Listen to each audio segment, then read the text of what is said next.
I like Hotline Miami a lot. And you know, a lot of people do.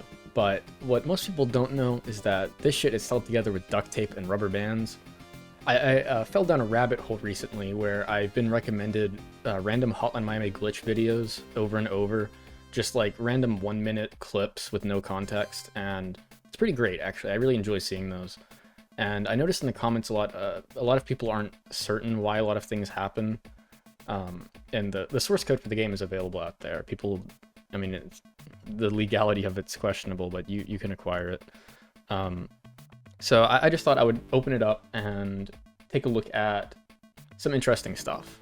So I think the first thing I should probably go over is how bullets work, since there seems to be a lot of confusion about that.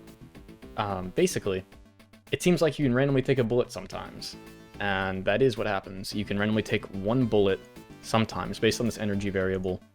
When the player's created, it will assign it either 0 or 1, unless you have on Rufus or whatever other mask can let you take a bullet, and then it sets it to 1 definitively or 2.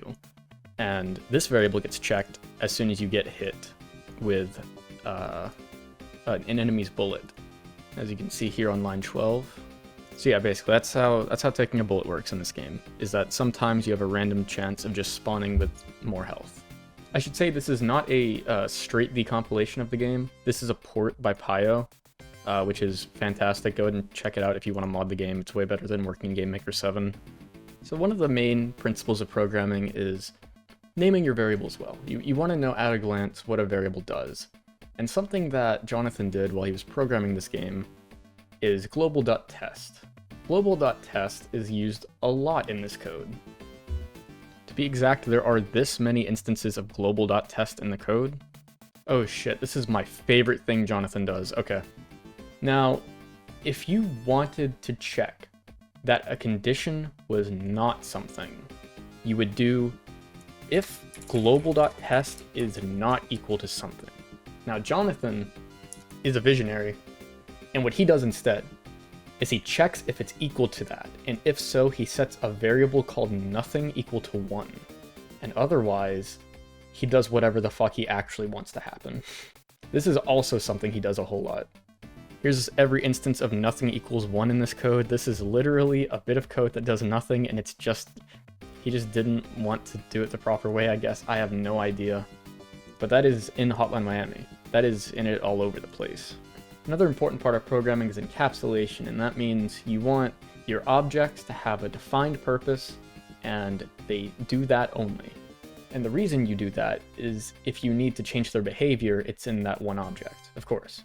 Now, if you go into the player mouse house object, which is specifically the keyboard and mouse controlled player in an enemy, or in an environment without enemies, right? So in cutscenes or whatever have you, we check for everything here. We check if our head is exploding. We check if we are in the 13th downstairs cutscene. We see if there's a phone conversation happening.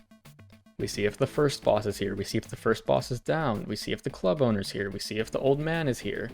See if the tutorial hobo's here. See if the boss is here. See if the bodyguard's here. And all of this is being checked every frame. This loop actually will do nothing if... I say it's a loop. It's a loop internally. It's a with statement, so it's iterating through all of the instances of OBJ Dream Player. And the performance is not the issue here, really, because the game runs fine. It's a 2D game. It runs on like Windows XP, whatever. But the issue is if you need to change any of this behavior, you gotta know it's in here. And that's really hard if you didn't make it. Hell, I would be surprised if Jonathan would be able to find any of this shit if you asked him.